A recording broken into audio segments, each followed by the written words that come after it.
Então, professor Dr. Marco Túlio de Mello, possui graduação em Educação Física pela Universidade Federal de Uberlândia, especialização em Educação Física para pessoas com necessidades especiais pela Universidade Federal de Uberlândia, doutorado em Psicobiologia pela Universidade Federal de São Paulo, livre docência pela Unicamp e pela Unifesp, é professor associado 4 do Departamento de Esportes da Faculdade de Educação Física, Fisioterapia e Terapia Ocupacional aqui da UFMG. Então, com a palavra, o professor Marco Túlio de Mello. Bem, primeiro, obrigado novamente. Como eu disse, é uma honra e um prazer muito grande estar aqui com vocês. E quando o Douglas falou para mim assim, Douglas e o Ricardo falaram, vamos falar um pouquinho de luz, né? Eu falei, nossa, o grande problema, às vezes, quando a gente faz algum comentário sobre luz, é como que as pessoas vão entender esse processo de aplicação, porque um dos grandes problemas que, às vezes, nós temos é que, quando a gente fala numa palestra, ou numa aula, alguma coisa inovadora, as pessoas gostam de pegar aquilo como uma verdade absoluta e levar aquilo imediatamente para a prática e aplicar. E nem sempre funciona. Eu lembro, lá na Escola Paulista, nós temos uma reunião lá toda terça-feira à tarde, que é uma reunião científica. E, mais ou menos em 97, por aí, eu falei sobre a influência do exercício físico no aumento da temperatura central. E que aquilo poderia, né, vir trazer uma redução da sonolência desses trabalhadores por turno ou noturno, no período que eles estavam trabalhando. E ali dentro tinha um médico que trabalhava numa empresa de ônibus. Um mês depois, ele começou a implementar o exercício físico na empresa de ônibus, na hora que os motoristas paravam para lanchar. Aí eu falei, nossa, pelo amor de Deus, não faz isso. Porque, dependendo da hora que você dá o exercício, você pode antecipar o sono. Vai muito do horário, se você aplicou, se você não aplicou, qual a intensidade, a frequência. Então, assim, tudo que a gente for fazer os comentários, muita calma nessa hora, né? Porque a gente tem que entender, raciocinar, ver a possibilidade de aplicação prática para a gente poder interagir. Então, a base, hoje, do que nós vamos falar é como que a luz pode melhorar a performance de um atleta, né? E como é que a gente pode pensar nisso? Mas tudo isso começou quando o Comitê Olímpico, nós tivemos os Jogos Olímpicos, que foi em 2016, em 2011, o Comitê Olímpico bateu na minha porta, lá em São Paulo, e falou assim, olha, nós vamos ter os Jogos Olímpicos aqui no Brasil, e nós gostaríamos muito da sua ajuda com a parte de sono dos atletas. Aí eu olhei para eles e falei assim, mas por quê? Eles falaram assim, porque nós vamos ter um problema no Brasil, que o maior patrocinador dos Jogos Olímpicos é uma televisão americana da Califórnia. E ela exigiu que algumas modalidades esportivas, como atletismo, natação, vôlei de praia, vôlei de quadra, sejam no horário nobre dela lá. E, para ser no horário nobre dela, os Jogos vão acontecer depois da meia-noite. Então, nós vamos iniciar à meia-noite e vão terminar de madrugada. Eu falei, nossa, que coisa ruim. Eu falei, mas o que eu posso fazer? Ele falou, não, nós queremos, primeiro, ver se as pessoas conseguem adaptar. E, segundo, nós queremos que esses atletas nossos tenham uma melhor performance. Aí eu fui estudar, fui entender o processo, a gente já trabalhava na parte de ritmos circadianos, eu tinha ideia do que poderia ser feito, mas o grande problema é que tanto o Comitê Olímpico quanto os técnicos e dirigentes das modalidades esportivas, eles tinham a ideia que nós íamos fazer uma adaptação à jet lag, né, adaptação a um fuso horário. E não era isso. Isso nós vamos fazer agora para o Japão, né? Eu fui a semana retrasada para o Rio de Janeiro, e nós vamos começar a reorganizar toda a adaptação dos atletas olímpicos para os Jogos no Japão. Mas aí é um período simples, ou seja, é um período de que, com 10, 12 dias, ou menos, muito menos, aí 5, que é o que a gente quer encurtar, a pessoa já está adaptada. O que ia acontecer aqui no Brasil era, nós tivemos que arrastar ou jogar para frente o horário biológico das pessoas, entendendo que todo dia que ele acordasse, ele voltava ao horário normal.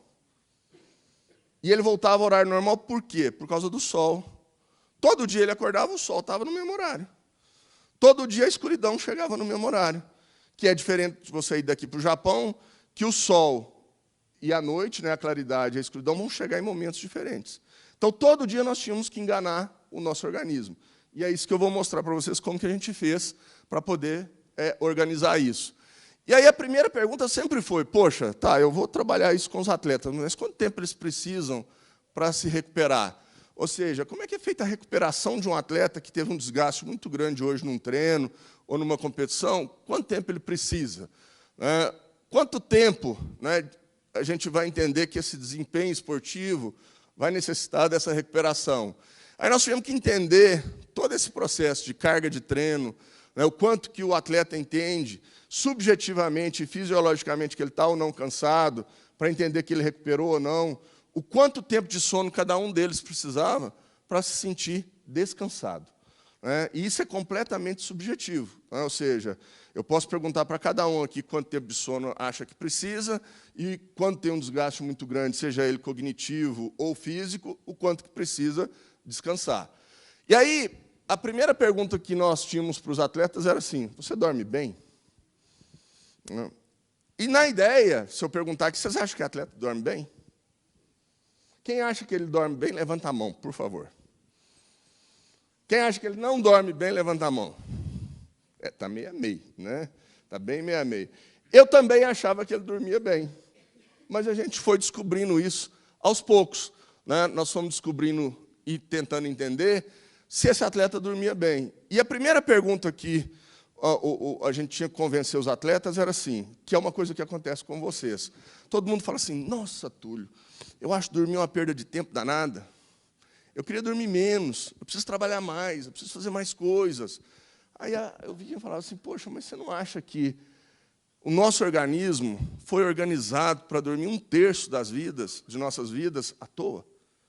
Você acha que se existia um ser lá em cima e falou, você está sendo criado, ou biologicamente as nossas células foram sendo totalmente reestruturadas para entender que 1/3 das nossas vidas nós precisaríamos dormir?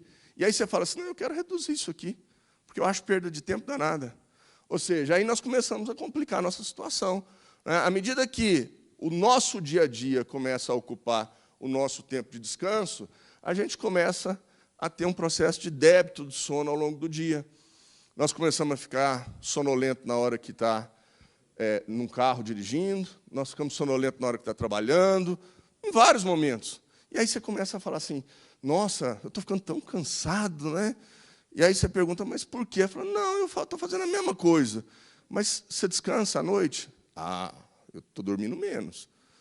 Então, a gente começa a perceber que as pessoas não estão dando valor numa coisa mais simples do mundo, que é dormir. O quanto que dormir é algo extremamente importante para nós. E por que nós dormimos no período escuro? Na verdade, o que acontece nesse processo é que, fisiologicamente, historicamente, filogeneticamente, nós fomos organizados temporalmente para ficar acordado no tempo claro e dormir no tempo escuro.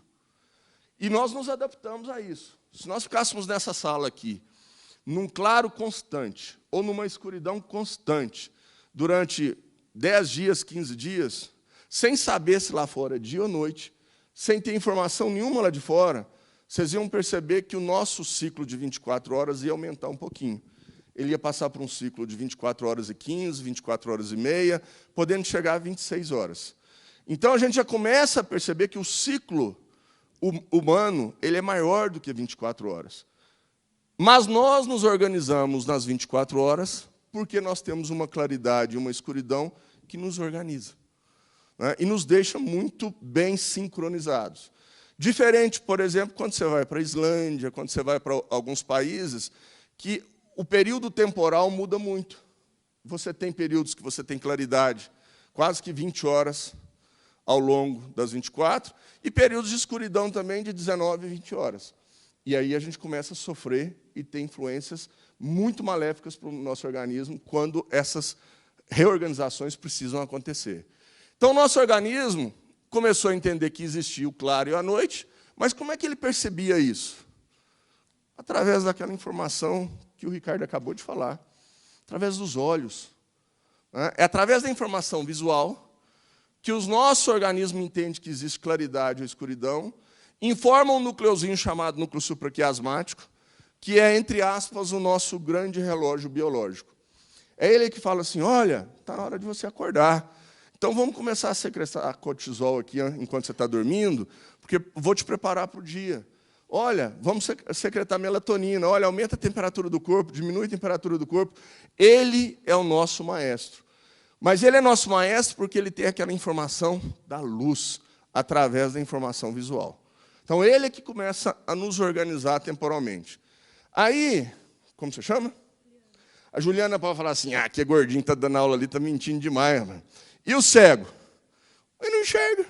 Como é que o cego vai entender temporalmente? O deficiente visual, normalmente, ele entra em arrastamento de ciclo. Hoje ele dorme às 10, amanhã às 10h05, amanhã às 10h10, depois da manhã às 10h20. E cada dia ele quer dormir mais tarde e acordar mais tarde. Por isso que o deficiente visual, quando vocês encontram ele na rua ou conhecem algum, e quem conhecer vai lembrar agora o que eu vou falar, ele é extremamente rígido em informações sociais. Ele toma café no mesmo horário, ele almoça no mesmo horário, ele faz tudo no mesmo horário. Porque ele precisa de outras informações sociais para cobrir e reorganizar, já que ele não tem informação da claridade e da escuridão. Então, isso é algo extremamente importante para o deficiente visual. Então, esse núcleo supraquiasmático, para nós, é fundamental para essa informação. Em cima disso, uma das variáveis fisiológicas que ele nos organiza temporalmente é a temperatura central, temperatura do nosso cérebro. Normalmente, ele sabe que o nosso organismo tem a predição que o dia vai nascer por volta das 6 horas. Aí, lá pelas 5h30, 5 horas, ele começa a reorganizar esse processo. E por volta das 6 horas da manhã, ali, ele começa a aumentar a temperatura do nosso corpo. Aí, essa temperatura vai aumentando, aumentando, aumentando. Aí, por volta de meio-dia, 1, 2 horas, ela dá uma queda. E, na hora que ela faz essa queda, é o horário que vocês têm aquele soninho depois do almoço. Que você fala, nossa, a palestra está boa, mas eu estou doido para dar um sono aqui. E aí, você almoçando ou não almoçando, você vai ter essa queda. A pergunta é, se você almoçar mais, for na churrascaria, a queda vai ser maior. Aí você vai ter uma possibilidade de dormir, indução de sono maior. Aí, lá pelas 2h30, 3 horas, ela volta a subir, tendo o seu ápice por volta das 18, 19 horas. E aí ela vai ficar alta até por volta das 20, 21 horas, 22. E aí, como o sol foi embora, a escuridão já chegou, o nosso núcleo supraquiasmático fala assim, oi, começa a descer a temperatura do nosso corpo. Aí a temperatura começa a descer, descer, descer, tendo o seu mínimo por volta das 4 horas da manhã.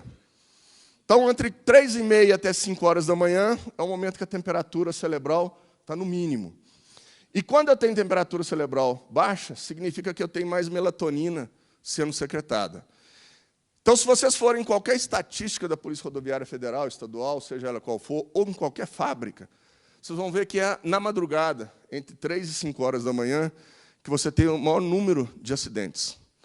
Então, a madrugada é o momento que você tem menor tráfego nas estradas, mas é na madrugada que você tem o maior número de acidentes e mortes nas estradas. Então, isso é muito notório. Eu não trouxe esse slide porque a ideia não era falar sobre tráfego, mas isso acontece.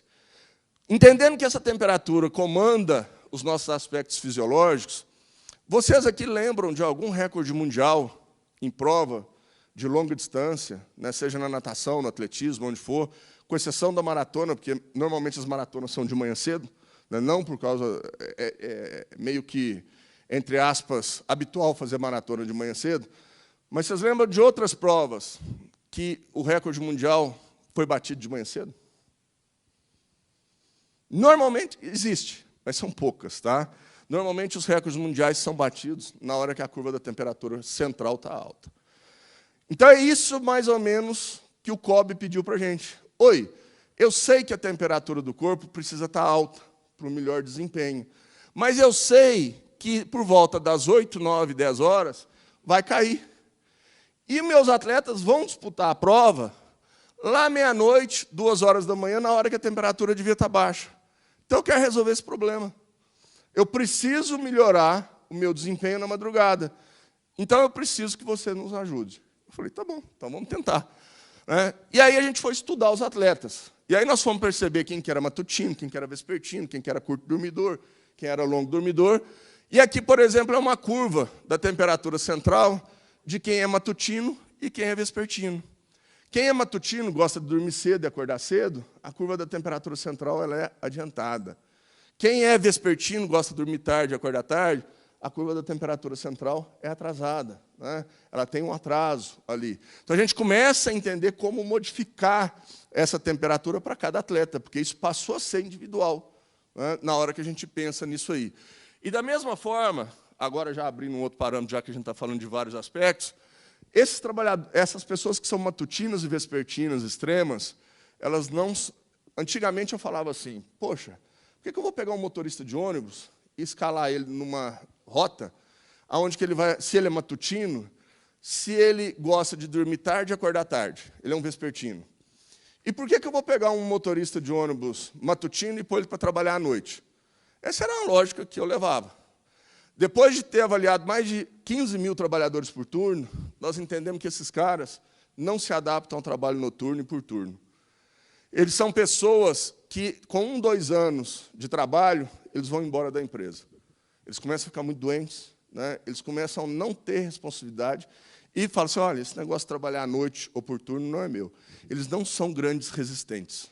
Então, a gente começou a perceber que o matutino e o vespertino, por mais que a lógica pudesse fazer sentido, eles não resistem. A empresa paga, faz investimento em educação, em tudo nesses trabalhadores, mas eles vão embora, logo depois. E aí a gente, então, começa a ter a ideia que, se eu tenho luz, eu não tenho melatonina. Se eu não tenho melatonina, a tendência é que eu fique mais acordado. Da mesma forma, o oposto. À medida que a escuridão chega, eu posso estar começando a induzir a secreção de melatonina, e isso vai me propiciar uma entrada no sono. Toda hora que eu vejo essa figura aqui, eu lembro do Ricardo Guimarães. Por quê? Porque quando eu assisti a uma palestra dele falando da lâmpada de LED, o quanto que traz o estresse visual, e todo mundo está mudando a lâmpada de LED. Aí eu abro um parênteses aqui e falo, mas se aquela lâmpada ali for de LED, o negócio pode ficar pior. Então, aí entra a interação do conhecimento que a gente tem. Então, a gente começa a entender que melatonina não é um hormônio da escuridão. Melatonina é um hormônio da noite. Não adianta você ficar, durante o dia, preso numa sala no escuro, que você vai ter pouca secreção de melatonina. Então, nós temos que entender que o ciclo claro e escuro, esse processo como um todo e o período de escuridão é que vai fazer com que a noite ocorra. Não dormir, ou dormir pouco, vai me trazer todos esses problemas. Eu vou ter problema de conservação de energia, o aspecto de proteção fisiológica, consolidação de memória, metabolismo de glicose, pressão arterial, comportamento alimentar, muscular, sistema imunológico e lipídico, tudo alterado. Ou seja, algo que a gente achava que era corriqueiro e normal, vou dormir nada, ficar acordado, hoje eu preciso estudar para a prova, hoje eu preciso fazer seja o que for. Altera tudo isso aí. Alguns estudos têm mostrado essa importância, eu vou falar.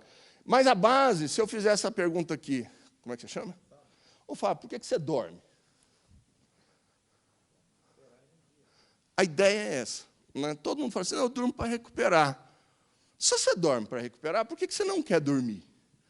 Ou quer dormir menos? Entendendo que o sono é um grande processo recuperador, ou seja, eu preciso passar por ele para que eu tenha todos esses estímulos. E durante o período que eu durmo, não é uma coisa tão simples assim, eu deitei e acordei amanhã. Não. Durante o período que eu durmo, a gente passa por alguns estágios e algumas fases. Há 57 anos atrás, 2 pesquisadores dos Estados Unidos, chamados Serinsky e Kleitman, eles estavam no departamento de fisiologia da universidade que eles davam aula e levaram os filhos para dormir lá enquanto eles trabalhavam. Aí, uma hora, eles olharam para os filhos dormindo e viram que os olhos dos filhos deles mexiam.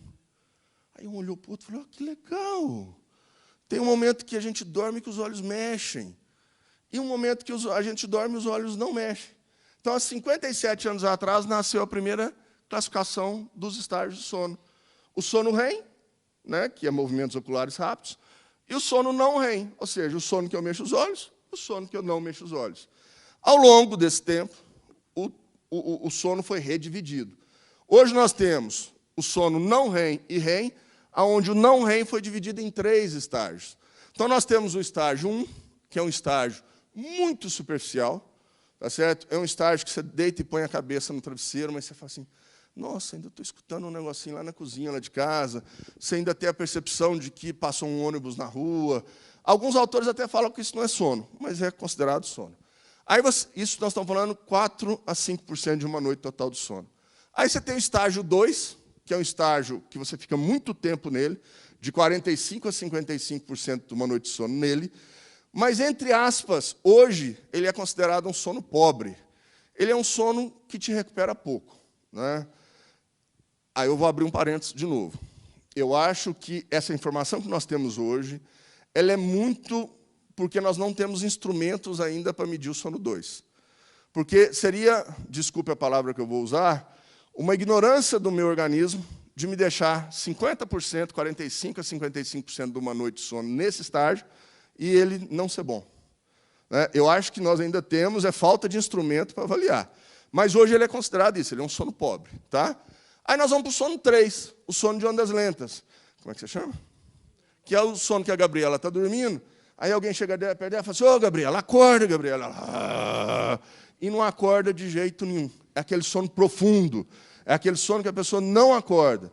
E quando ela acorda nesse sono, ela acorda meio perdida. Ela fala, nossa, onde que eu estou? Ela vem assim, fica meio solta. Nesse sono, você sonha, mas você não se lembra dos seus sonhos. Se ela estiver com os olhos mexendo nesse sono, tendo movimento ocular, eu chego e falo, Gabriela, acorda. O que você estava sonhando? Ela fala, não estava sonhando com nada, não. Normalmente nós não nos lembramos. Mas por que essa fase do sono ela é importante? Porque é nela que eu libero o GH. É nela que eu libero o hormônio do crescimento. Então, é essa fase do sono que faz com que toda a minha recuperação muscular se dê, né, para poder fazer os nossos processos fisiológicos e anabolizantes. Nós fizemos um estudo, e foi o mestrado de um aluno meu, que nós pegamos uma turma que vai para a academia e toma esteroide anabolizante, para observar o que acontecia com essa fase. E ela diminui. Tá? Quem toma esteroide anabolizante diminui, mostrando que realmente essa fase é extremamente importante para isso. Eu não estou aqui fazendo apologia para o esteroide anabolizante, pelo contrário, é muito ruim, tá certo? Até tira essa fase do sono sua. Aí nós temos o sono REM, depois, que é um sono que eu tenho atonia muscular, desliga minha musculatura, aumenta a minha pressão arterial cerebral, aumenta minha frequência cardíaca, sonho, se eu te acordar você vai lembrar, e você só lembra dos seus sonhos se você acordar ou tiver um micro despertar, mas ele é extremamente importante para que eu possa fazer o meu processo de cognição e memória e aprendizado. Então, tem duas fases do sono muito importantes. O sono 3, do sono não REM, que é muito importante para a recuperação física, e o REM, que é muito importante para a minha parte de cognição. Né? Se eu tirasse uma foto de vocês, essa é a foto do sono. Tá? Então, aqui aparece em cada momento que nós temos as fases do sono. Se eu dividir o sono em 2 metades, vocês vão ver que na primeira metade eu tenho mais sono delta, mais sono que recupera a parte física, e na segunda metade eu tenho mais sono REM. Mas esses sonos ciclam-se a cada 90 minutos. De 90 em 90 minutos você passa por todas as fases do sono, com maior proporção ou não. Tá? Então a gente começa a entender que isso nos dá característica, e uma delas também é a matutinidade e a vespertinidade, que eu já expliquei. Nós temos pessoas que gostam de dormir cedo, acordar cedo, ou gostam de dormir tarde, acordar tarde, que são, didaticamente falando, 15% para cada lado, mas 70% das pessoas são indiferentes. Gostam de dormir entre 10 e meia-noite, gostam de acordar entre 6 e 8 horas. É a média da população. No entanto, à medida que nós vamos ficando velho, né, e eu gosto de fazer uma brincadeira aqui, à medida que nós vamos ficando velho, né, cintura, quadril, orelha, nariz, tudo aumenta. Né? Ou seja, nós só vamos aumentando as nossas medidas. E aí, o que acontece com a gente é que o sono vai diminuindo. Ou seja, à medida que a gente vai ficando velho, né, ficando mais velhos, o tempo total de sono nosso diminui, a qualidade do nosso sono diminui, o que não é muito bom. Voltando aqui, só para dar uma explicação para vocês, mais a título de ilustração, essa turma que está no meio ali, os adolescentes, né, é um pecado que nós fazemos com os adolescentes hoje. Tá certo? Adolescente não pode entrar na escola de manhã cedo. Tá certo? O adolescente tende, naturalmente, à medida que ele entra na adolescência, a ter uma reorganização hormonal. Isso faz com que, naturalmente, biologicamente, ele arraste o seu sono para mais tarde, e aí ele acorda às 6 horas da manhã, se fosse lá em São Paulo, 5h30, para entrar na aula às 7 horas da manhã. É um pecado. Nós temos diversos estudos mostrando que adolescentes que estudam no período da tarde, as notas escolares deles são melhores do que os adolescentes que estudam de manhã.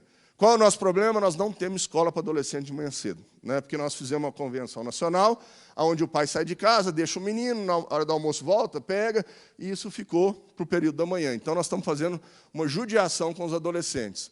E uma coisa que atrapalha muito o nosso sono são os distúrbios do sono, né? Então, o período que nós dormimos, nós temos mais de 150 distúrbios do sono, né, que nos atrapalham, estão lá para prejudicar o nosso sono. O maior deles é o seguinte: homem ronca mais e tem mais apneia do que as mulheres, e as mulheres têm mais insônia do que homens. Mas, por volta dos 40, 45 anos, as mulheres começam a roncar tanto quanto o homem, né, porque a parte hormonal delas, né, que vem aí sendo alterada por volta dos 45, 40 anos, começa a ser alterada, e a mulher começa a ter a mesma quantidade de apneia do que homens. E os homens, lá por volta dos 50 anos, passam a ter a mesma quantidade de insônia do que as mulheres. Então, em 60 anos, está tudo igual, né? Não vai dar. Não adianta um reclamar do outro, que não vai dormir e vai roncar, né? Isso acontece de uma forma geral. Mas nós temos aí o bruxismo, o Marco Aurélio está aqui, nós temos a síndrome das pernas inquietas, nós temos um monte, né, de distúrbio que nos atrapalha. Qual é o problema hoje? É conciliar. Conciliar essa vida moderna, que exige da gente, cada dia, respostas mais imediatas, e eu fico irritado com o tal do celular, por mais que eu use.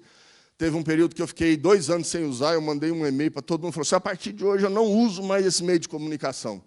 Né? E tem colega meu que fala assim: nossa, Túlio, eu tive uma inveja tão grande de você quando você mandou aquele e-mail, né? Mas não tem jeito, eu tive que voltar. E aí, a gente fica, tudo tem que ser muito rápido, as respostas têm que ser rápidas, tudo tem. Antes não era. E a coisa acontecia, mas hoje a internet e essa questão da comunicação online nos mudou. E, infelizmente, aquelas duas partes ali para trás estão ficando renegadas. Aqui no esporte, vocês podem pensar esporte ou trabalho, tá? Qualquer uma das coisas que vocês quiserem colocar ali.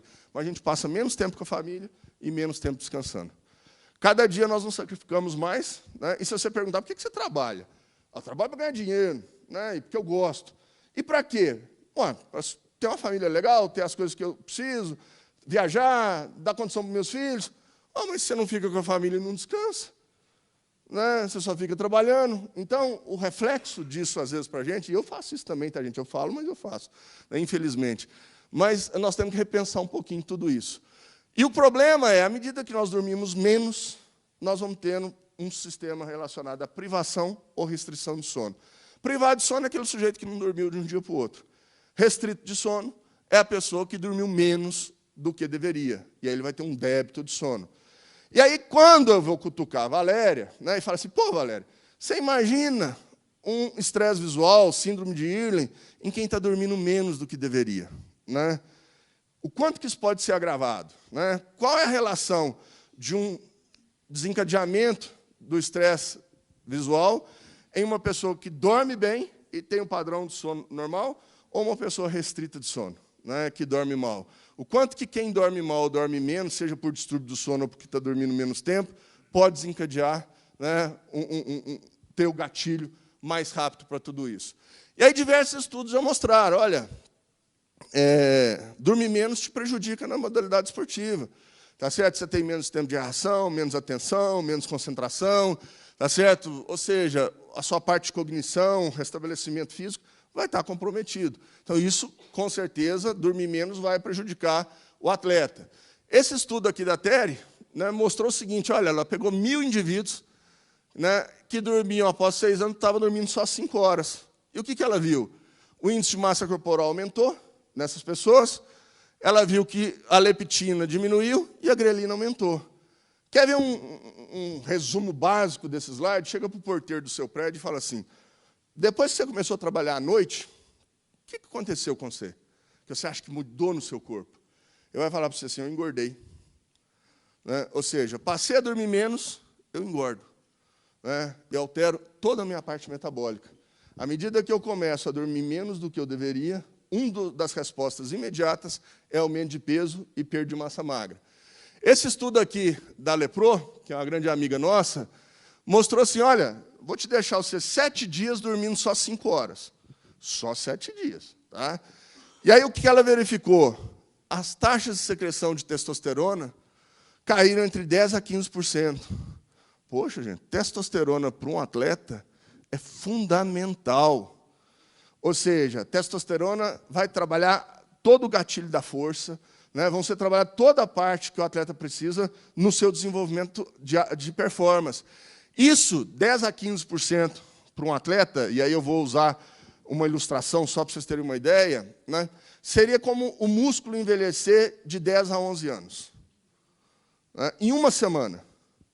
Aí você começa a entender o porquê que é importante para um atleta, quando ele viaja, por exemplo, ontem o Cruzeiro jogou lá na Argentina.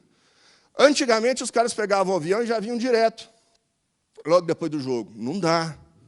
Eles têm que dormir, descansar, depois vir. Porque na hora que você começa a fragmentar o sono das pessoas, elas começam a dormir menos, é isso que acontece. E é isso que ia acontecer na Olimpíada, e aconteceu.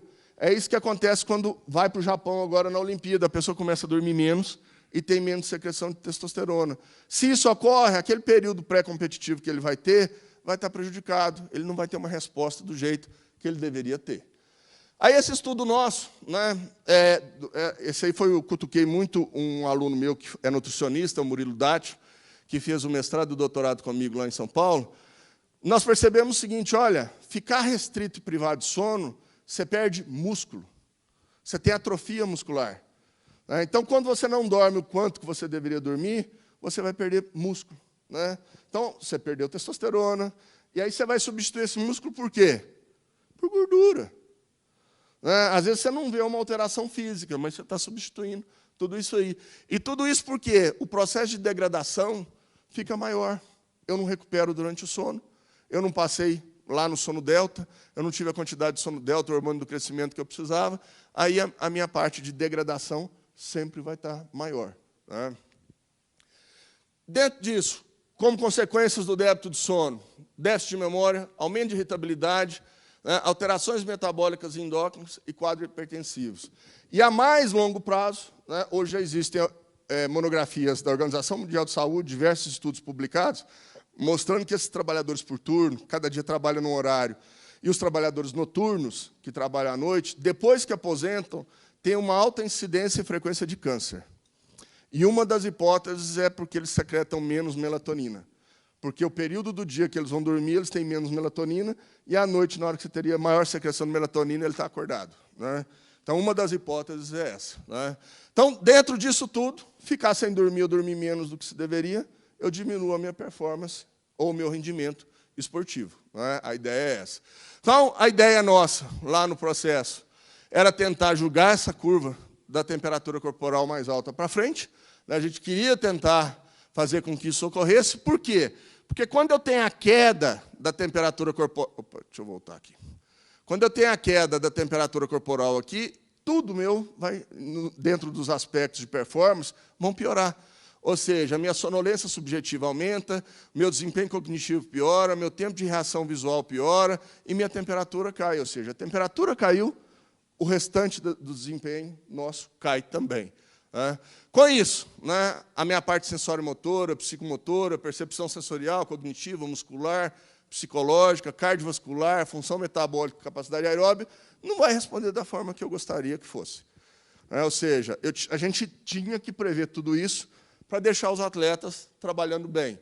E hoje, naturalmente, esse é um trabalho do Haley, né, que mostrou o seguinte, olha, dependendo do horário que você for praticar o esporte, algumas capacidades se exacerbam em determinados horários. O pico de performance delas é em alguns horários diferentes. Então, nós temos lá força, início da tarde. Né? Natação, final da tarde, início da noite, na hora que a gente pensa na temperatura. Então, se vocês observarem, esportes de longa duração, média e longa duração, tudo é final da tarde e início da noite. Esportes cognitivos, como tiro-alvo, xadrez ou explosivos, né, é de manhã cedo.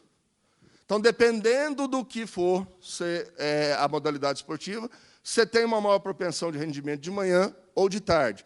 E aí, já para a Olimpíada do Japão, nós vamos ter outro problema. né, para quem faz natação aqui sabe o que eu vou falar, que é o seguinte: a mesma televisão que comprou os Jogos do Rio de Janeiro comprou do Japão. E ela exigiu que a natação, as finais da natação, sejam de manhã cedo. Nunca houve final de natação de manhã cedo. Nunca, na história da natação, nunca houve nenhuma final de manhã cedo. Os atletas, nós vamos ter que adaptar esses atletas no Japão para terem. As eliminatórias vão ser à tarde e noite, e a final vai ser de manhã cedo. Nós vamos ter que fazer isso aí acontecer. Então, quando a gente muda o ciclo de sono ou o ritmo, as nossas coexistências, que são harmoniosas dos ritmos circadianos, vão ficar prejudicadas. E aí, automaticamente, motivação, desempenho, performance, elas vão estar alteradas, e a gente tem que minimizar esse problema. Esse estudo mostrou que os atletas que dormiam bem tinham melhor saída na natação, pernada, a resposta deles na prova era em 0,10 segundos melhor.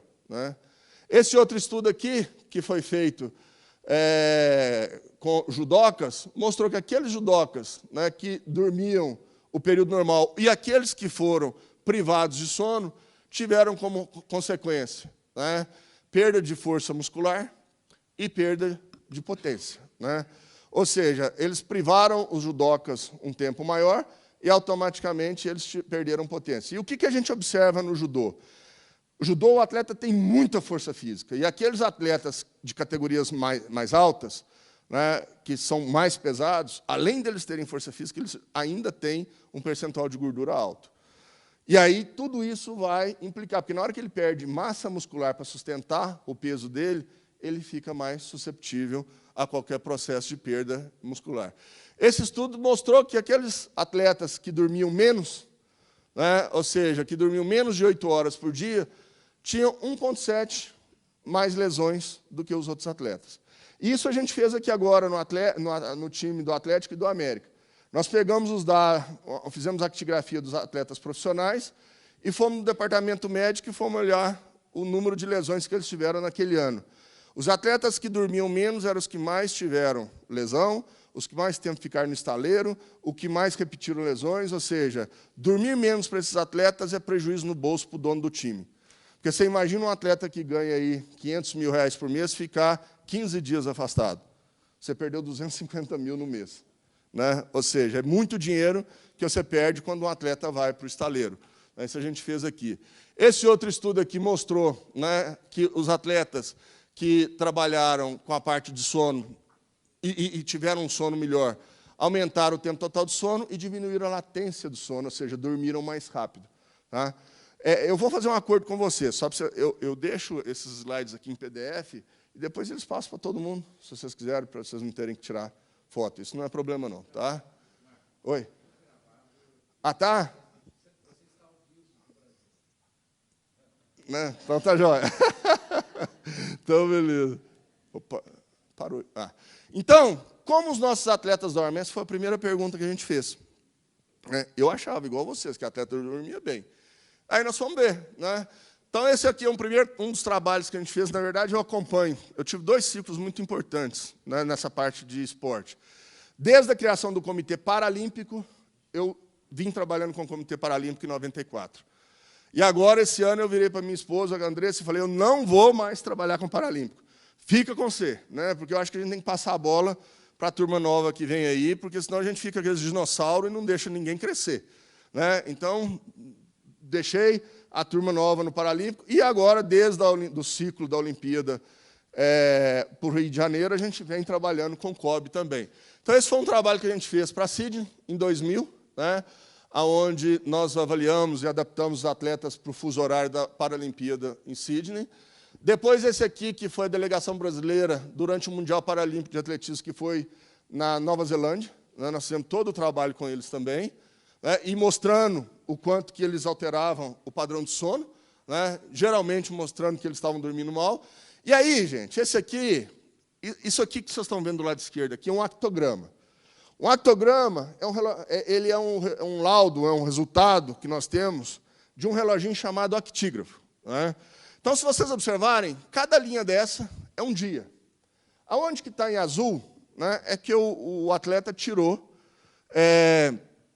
o reloginho para nadar, para fazer alguma coisa, né, e aonde está em azul claro ou azul mais ali riscado, é o momento que ele deitou na cama e o momento que ele dormiu. Tá?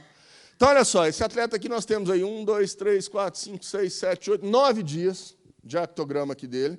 E aí todo mundo poderia falar, nossa, né, atleta dorme bem, mas olha só, ele até tem o hábito de deitar no mesmo horário e levantar no mesmo horário. Então, se vocês observarem aqui, ele sempre deita próximo no mesmo horário e acorda no mesmo horário, e levanta no mesmo horário. Mas aquele azul mais escuro no meio ali mostra para a gente que tem dia que ele dormiu só 1h32. No dia 28, aqui, ele dormiu só 1h32. No dia 29, ele dormiu 2h27. Então, esse atleta tinha uma média de tempo de sono de 3h59. E quando a gente fala em eficiência de sono abaixo de 85 é ruim, não é bom. A eficiência de sono desse atleta aqui tinha a média de 46%. Ou seja, péssimo para um cara que vai para a Olimpíada, que disputou a Olimpíada. A gente começa a perceber que atleta não dorme tão bem. Isso aqui é o pessoal da natação. Tá? E aí você fala, mas é só esse. Não, não, olha esse outro aqui. Uma média de sono de 4h39, com uma eficiência de sono de 47. Tendo dias ali que ele dormiu ali, olha, 2 horas, 3 horas, muito pouco. Olha aqui no dia 28/6 de novo, o quanto que ele reduziu o tempo total de sono dele. Então, quando a gente começa a pensar em atleta, a gente começa a rever os nossos conceitos, e hoje nós passamos praticamente todos os atletas pela polissonografia e por uma avaliação clínica do médico, para começar a entender como que esse atleta dorme. Agora, esse aí já é um atleta também na natação que dormia bem. Olha só, ele tinha uma eficiência, um tempo total de sono perto de 7h48 e uma eficiência de 94%. Então, esse atleta dormia bem, mas ele era, e é ruim falar isso, ele era a exceção.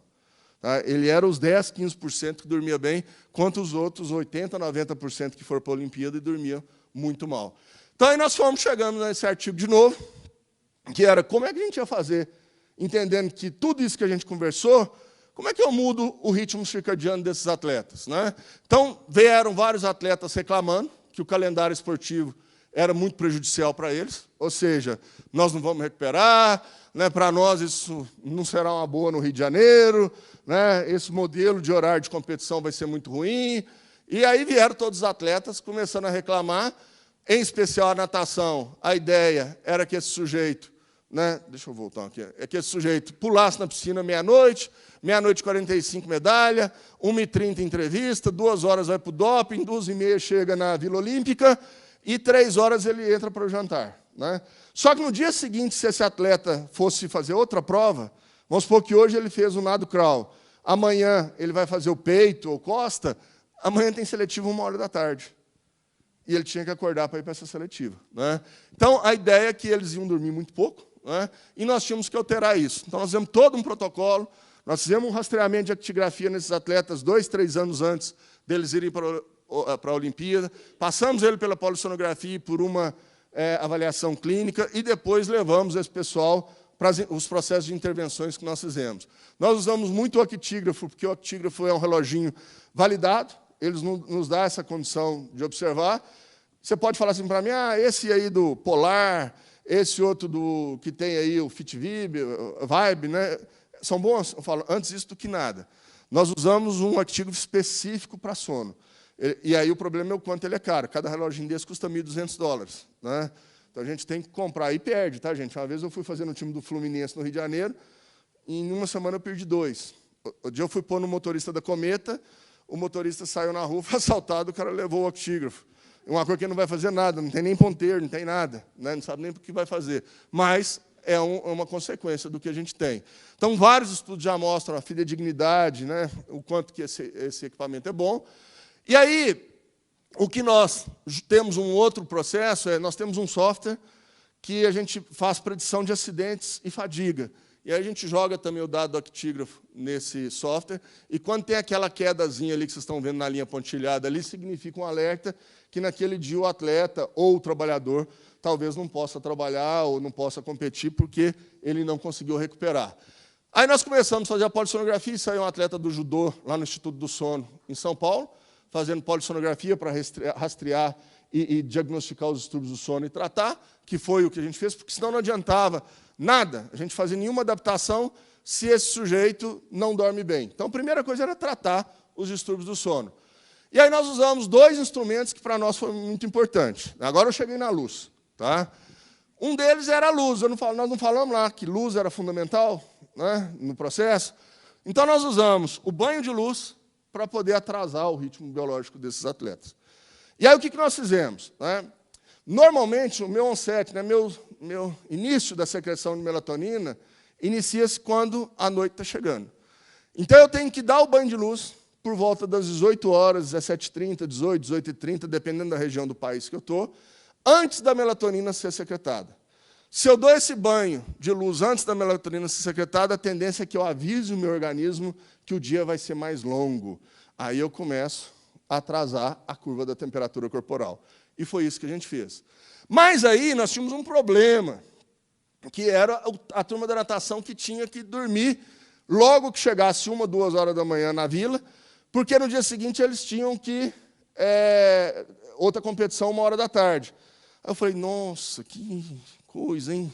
Para não usar uma palavra feia aqui, né? Que inferno esse negócio, porque eu estou enganando o corpo que ele tem que dormir tarde, e depois eu tenho que falar para o corpo que ele tem que dormir. E não existia artigo nenhum publicado nesse sentido de como fazer.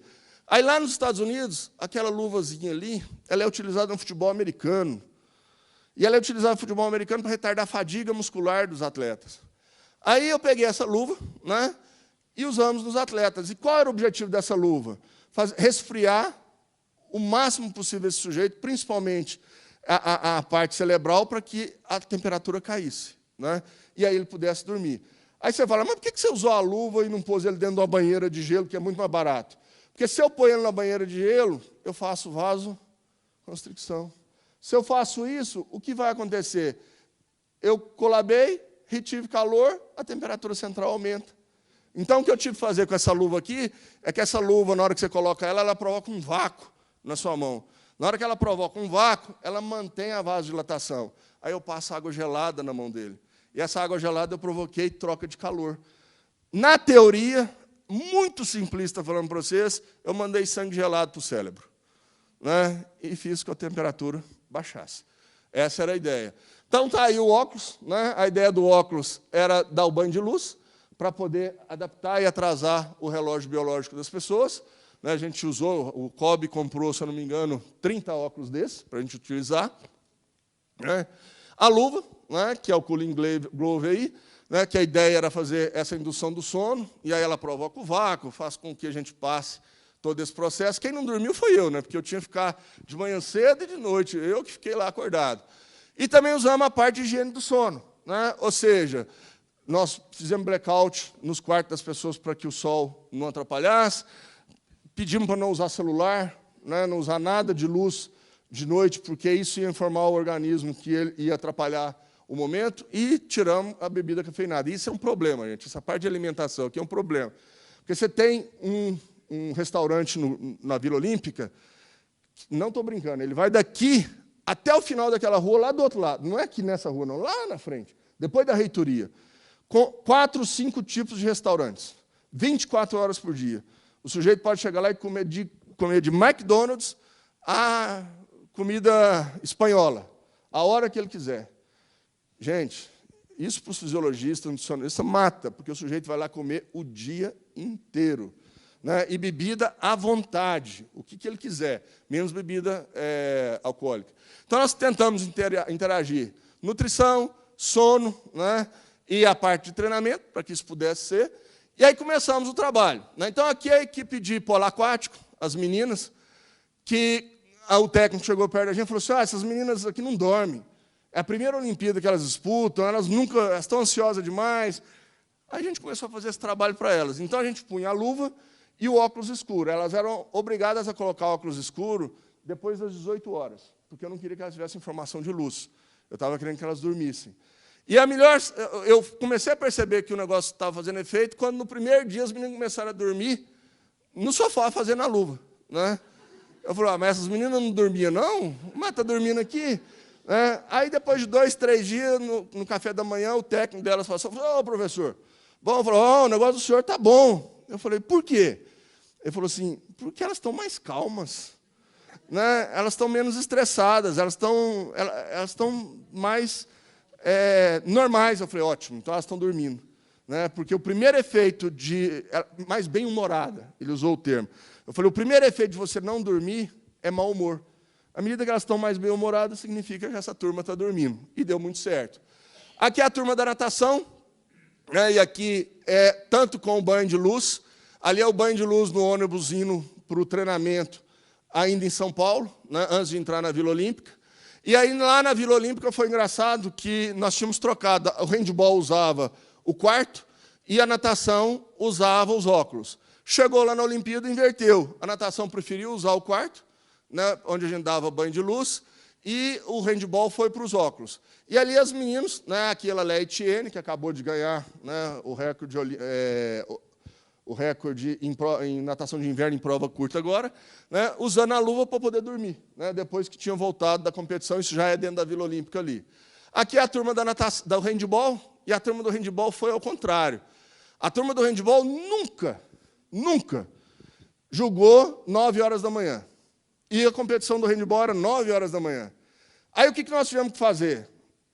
A minha ideia foi dar o banho de luz de manhã cedo, porque quando eu dou o banho de luz de manhã, eu antecipo o sono dela à noite, em vez de atrasar.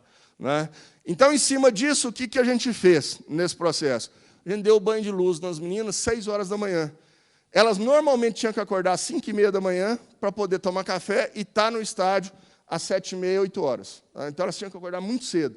Para que elas acordassem muito cedo, eu antecipei o sono delas. Mas eu contei uma mentira para elas. Eu falei: olha, esse óculos aí também é muito bom, que você vai entrar na quadra, porreta, isso aí vai te dar um gás violento. Nada, isso era um placebo danado. Na verdade, o que eu estava querendo é que ela dormisse mais cedo. E o óculos para elas foi muito bom, porque enquanto elas estavam com óculos, elas podiam tomar café, elas podiam levar a roupa na lavanderia, fazer o que quisessem. Então, elas usaram. Aqui é o Bruno, do voleibol de praia, que ganhou a medalha de ouro, junto com o Mamute ali. E foi engraçado, o Bruno chegou lá e falou assim: ô, Túlio, eu não estou conseguindo dormir. E o voleibol de praia, cada dia a competição era no horário. O primeiro dia que ele usou a luva ali, no dia seguinte eu encontrei com ele e falei assim: e aí, dormiu? Ele falou: professor, eu não troquei de roupa. Eu cheguei no meu quarto e dormi com a roupa que eu estava. Eu falei: então funcionou. A gente fez todo esse procedimento, e aí mostrando que a gente conseguiu ajustar o horário do sono. Olha lá em cima a hora, 0 hora, 6 horas. A gente conseguiu atrasar o sono desses atletas com esses instrumentos que nós usamos. Então, foi muito efetivo em cima de tudo. Além de trabalhar a parte de higiene do sono. Dormir no mesmo horário, um colchão bom, evitar muito líquido antes de dormir. Nós temos toda uma parte de higiene do sono para que as pessoas pudessem, para que os atletas pudessem entender que dormir é algo extremamente importante para eles, que eles não têm muito essa consciência. Principalmente porque muitos deles estão fazendo muito uso de medicamento para dormir. Muito. O atleta usa muito, o que não é legal. Então, gente, a nossa ideia básica... Nesse link aqui tem um vídeo, uma reportagem que passou no Esporte Espetacular, que foi muito interessante sobre todo esse trabalho que a gente fez, mas a gente entende que a gente precisa dessa hora extra do sono para que a gente consiga trabalhar e fazer tudo isso. Tem um videozinho, eu sei que meu tempo acabou, mas tem um videozinho aqui que é muito legal, da Paralimpíada. Então, eu vou passar ele para vocês, só para poder, e aí a gente já termina, só para vocês poderem... Tem som? Tem, né? Coloca o som para nós, por favor. Vamos lá, chegou a hora. Nossa história é aqui agora. Vamos transformar cada segundo no melhor de nós para todo mundo. Vamos lá, nossa mensagem. Soltar nossa voz, força e coragem. Vamos transformar cada segundo no melhor de nós para todo mundo. Cada sonho uma esperança, entre a dor e a alegria, sempre nova a cada dia.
to thank Rio de Janeiro. Cariocas fantásticos. You warmly embraced these games and took the athletes to your hearts.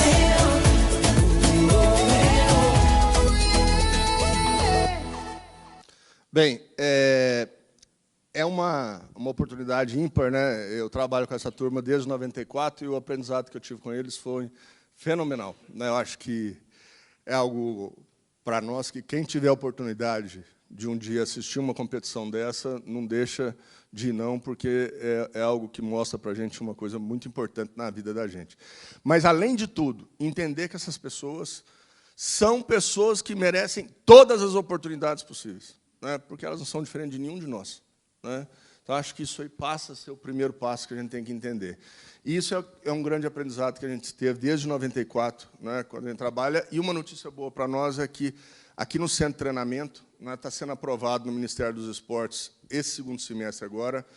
A partir do ano que vem, a gente deve ter um centro paralímpico aqui dentro da UFMG, ali no Centro de Treinamento, só para trabalhar com esses atletas, né? E isso com o Comitê Paralímpico vindo para cá e trazendo toda a estrutura para que a gente possa fazer as atividades aqui. Deve ser coordenado pela professora Andressa, né?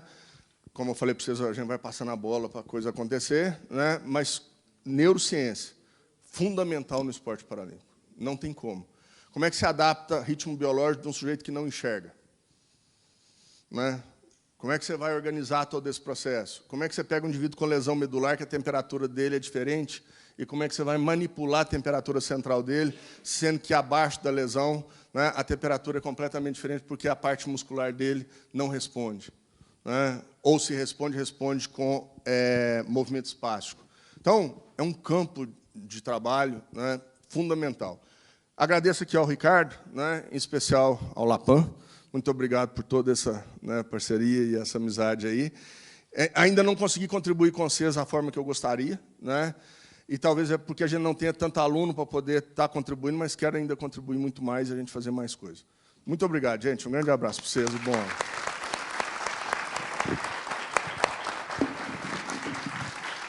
Então, muito obrigado, professor. De nada. Um abraço para vocês e tudo de bom. Obrigado.